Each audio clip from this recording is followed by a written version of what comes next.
Xin chào mọi người, đây là những trái bí được hái từ vườn sân thượng gửi về đây. Do mình không tiện về ngoài đó nên chị mình đã hái và gửi về đây cho mình. Vụ này thì mình trồng 3 giống bí nhập khẩu. Những giống bí này thì từ màu sắc đến form dáng nhìn rất là đẹp. Trái bí mình vừa bỏ vô nồi là trái bí mặt trời, còn đây là trái bí giọt nước nè. Nhìn sơ qua thì mọi người thấy hai cái giống bí này nó giống nhau ha. Người bán giống cũng hay nhầm lẫn nữa nè. Nhưng khi mình trồng rồi mình thấy nó khác nhau hoàn toàn nha mọi người. Còn cái vị nó có giống nhau hay không thì mình cũng chưa ăn nên không biết. Còn đây là trái bí mì sợi. Những giống bí này thì sẽ làm được nhiều món, nhưng để cho cái mùi vị nó chân thật nhất để mọi người chọn giống để trồng á, thì đầu tiên mình sẽ làm món bí hấp trước. Bí mặt trời và bí giọt nước mình ăn vỏ được nên trước khi hấp mình sẽ rửa sạch. Chỉ có bí mì sợi là vỏ nó cứng mình bỏ vỏ thôi. Bí mì sợi thì mình sẽ cắt đôi và bỏ hạt, còn bí mặt trời và bí giọt nước thì mình sẽ cho nguyên trái vào hấp luôn. Bí mì sợi này thì mọi người có thể nướng bằng nồi chiên không dầu cũng được.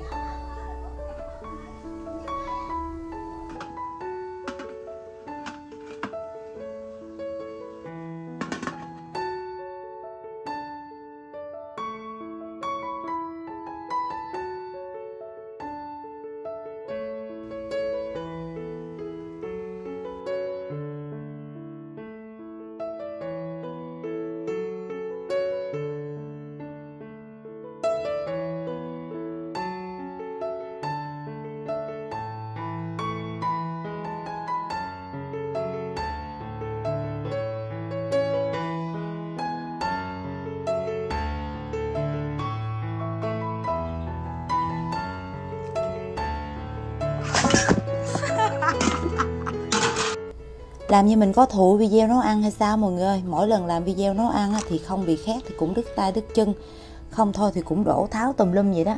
Mỗi lần làm xong thì thôi bài như một cái bãi chiến trường, làm xong ta nó dọn gần chết. Bây giờ thì mình sẽ hấp lại nồi bí mới. Còn cái bí rớt lúc nãy thì mình sẽ làm thành một cái món bí ngon, món bí hầm dừa, một món ngon dân dã của miền Tây quê mình. Để cho cái món bí hầm dừa này ngon thì mình phải có nước cốt dừa, hơi nhiều nước cốt dừa một chút xíu thì cái món bí hầm dừa mình nó mới béo ngon nha. Đầu tiên thì mình sẽ cho bí vào trong nồi và mình cho nước cốt dừa vào. Nước cốt dừa thì mình sẽ vắt lấy nước cốt nhất và nước cốt nhì. Nước cốt nhất thì mình để đó, khi nào bí chín thì mình sẽ cho vô, mình sẽ cho nước cốt nhì vào trước. Món này thì mình không có nêm nếm nhiều gia vị, mình chỉ thêm một ít muối và một ít đường thôi, nêm nếm theo khẩu vị gia đình mình.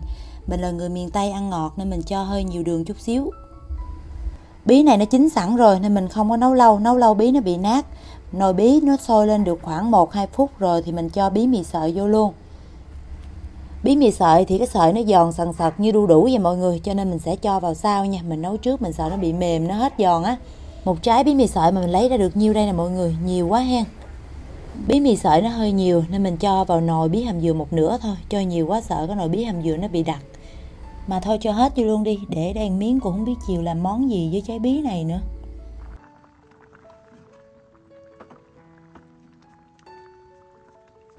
Mình nấu bí mì sợi khoảng 1-2 phút, thấy cái nồi bí nó sôi lên rồi thì mình cho hết nước cốt nhất vào. Bây giờ thì mình sẽ nêm nếm lại cho vừa cái khẩu vị gia đình mình. Khi cho nước cốt vào thì mình sẽ nấu thêm khoảng một chút xíu nữa thôi. Thấy cái nồi bí nó sôi lăn tăn trở lại thì mình tắt lửa luôn.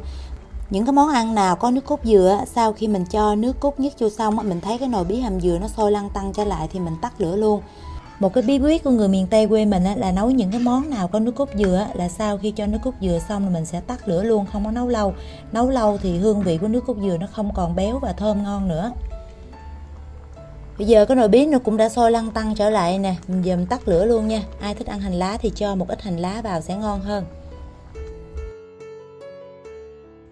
Cái nồi bí này nãy giờ mình hấp cũng được khoảng 30 phút rồi. Giờ mình lấy đũa mình thử, thấy bí nó mềm rồi thì mình sẽ mang ra luôn. Ở đây mình có chuẩn bị sẵn một ít sốt spaghetti để mình ăn chung với bí mì sợi. Cách làm sốt spaghetti này thì cũng đơn giản lắm. Đầu tiên mình cho một ít bơ lạc vào trong chảo. Mình cho hành tây cắt hạt rượu vào, cho thịt bò bằm vào xào lên. Thịt bò chín rồi thì mình cho sốt tương cà vào, nêm vào đây một ít đường, một ít muối. Cuối cùng thì mình sẽ thêm vào đây là một ít phô mai bột. Quên lúc xào hành tây thì mình có cho vào một trái cà chua bằm. Cuối cùng thì mình thêm vào đây là lá quế tây để tạo mùi thơm, hương vị đặc trưng của món spaghetti.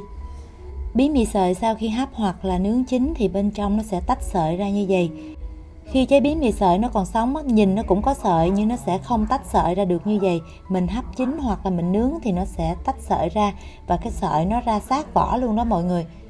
Và cái sợi bí mì sợi này thì nó giòn và nó thơm, cái mùi khoai lang hấp nó giòn giống như là đu đủ bào vậy đó.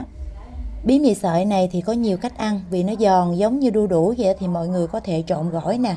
Còn đơn giản hơn thì mọi người ăn với nước cốt dừa hoặc là làm sốt spaghetti như mình vậy đó, ăn sẽ ngon hơn. Bây giờ thì mời mọi người ăn cùng với mình nha. Món mì spaghetti khi ăn thì mọi người ăn cùng với tương ớt hoặc là tương cà thì món ăn sẽ ngon hơn. Hồi sáng nhà mình cũng quần với cái món bí này, mình cũng mệt lắm luôn á mọi người. Giờ là đói bụng rồi đó. Nhìn thấy cái sợi mì nó vàng ươm nè, chan thêm sốt spaghetti nữa, nhìn là thấy thèm gì đâu á. Cái sợi mì thì nó giòn sần sật, cái nước sốt thì nó vừa ăn mà nó hơi béo béo của phô mai á, một cái sự kết hợp tuyệt vời. Bí mì sợi thì mình hấp vừa chín tới thôi, đừng có hấp lâu quá, cái sợi bí nó mềm không ngon, mà mình thấy nướng bằng nồi chiên không dầu nó khô ráo, cái sợi bí nó ngon hơn á mọi người. Hôm trước mình cũng ăn bí mì sợi với nước cốt dừa rồi, cho nhiều nước cốt vô, ăn ngon lắm. Ăn một chút xíu thưởng thức thôi, giờ mình sẽ qua ăn thử trái bí mặt trời và trái bí giọt nước. Một chút xíu nữa mình sẽ mang lên nhà ăn cùng với gia đình mình. Bật cái cuốn ra là thấy nội thất bên trong là ưng cái bụng rồi hen. Cái trái bí mặt trời này nó có một cái lớp vỏ mỏng xíu bên ngoài thôi, chứ không có giống như bí đỏ Việt Nam mình. Nhìn cái màu cam là thấy bổ dưỡng đẹp da tới nơi rồi đó. Này mà cho con nít ăn thì tốt lắm.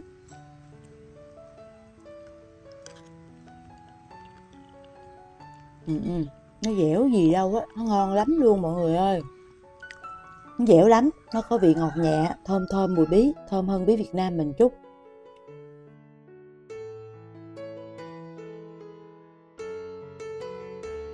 Cơm dày lắm, bí này nhiêu hạt tao quên rồi, hình như là 3.800 4.000 diện hạt đó mọi người.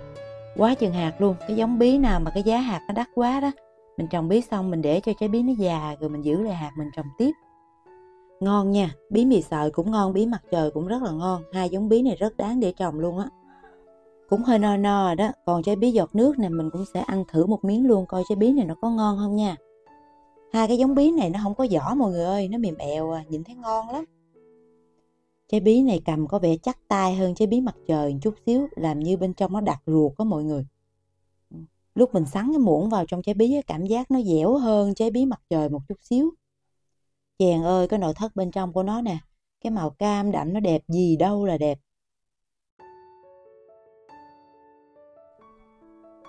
Coi bộ dẻo dữ dằn à, ngon à. Cái trái bí mặt trời nó dẻo mà nó bở, còn cái trái bí này nó dẻo nó không có bở nha mọi người. Nó dẻo nhẹo luôn á, nó ngon. Ngon hơn đúng khoai lang. Hả? Ngon hơn Đúng rồi đó, em ăn cũng thấy giống khoai lang. Giống khoai lang, giống khoai lang. Cái này nó giống cái gì mà diễn tả không được mà ăn thì nó ngon. Đủ bào. Ngon hơn đủ bào. Cái này bây giờ đừng có bỏ gì vô cho nó đấy, vậy trộn với mắm ăn. Rồi. Còn uống bia. Mắm cá linh hả? Không điềm.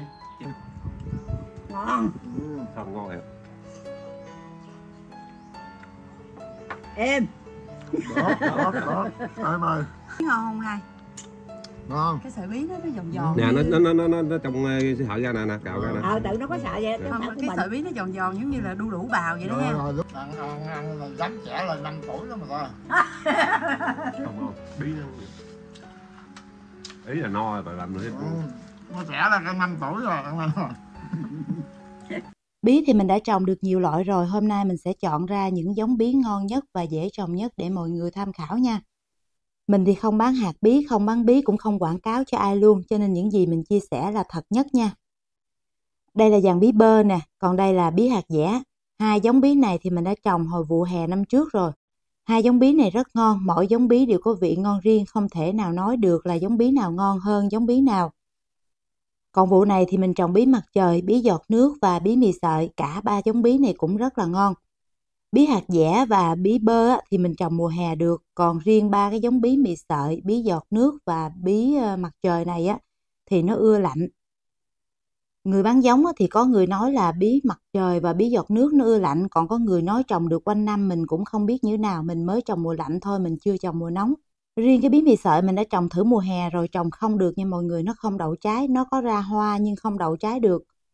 Còn bí mặt trời, bí giọt nước thì mình sẽ trồng thử vào mùa hè và mình sẽ cho mọi người biết kết quả sau.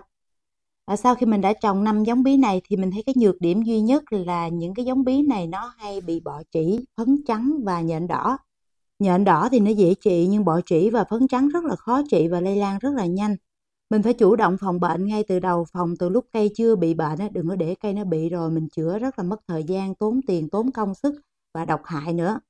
Và những cái giống bí này nó cũng hay bị bệnh với bộ rễ, cho nên trước khi trồng bí này thì mình cũng phải xử lý đất cho sạch mầm bệnh, hạn chế tưới đêm, luôn giữ cho cái chậu đất được thông thoáng, đừng để thừa nước.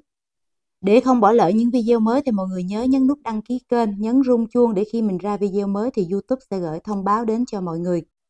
Xin chân thành cảm ơn mọi người đã xem video. Hẹn gặp lại mọi người trong những video mới đầy đủ và chi tiết hơn.